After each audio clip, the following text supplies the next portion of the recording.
আর বললেন আমার জন্য দোয়া করতে, আমি বড় কষ্টে আছি। আল্লাহু আকবার।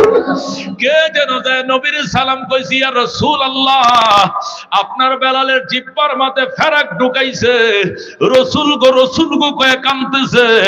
আল্লাহ নবী ডাক দিয়ে আবু বকর জলদি আয়, ইসলামের জন্য কত টাকা তুই খরচ করছস বাজান, তোর ঋণ আমি জীবনেও শোধ করতে পারবো না আবু বকর।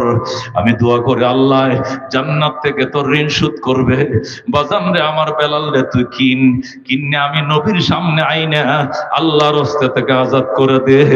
বেলালের চোখের পানি নবী আর সহ্য করতে পারি না। আবু বকর নবীরে ডাক দেখো, ইয়া রাসূলুল্লাহ চোখের পানিগুলো মুইছা ফেলেন।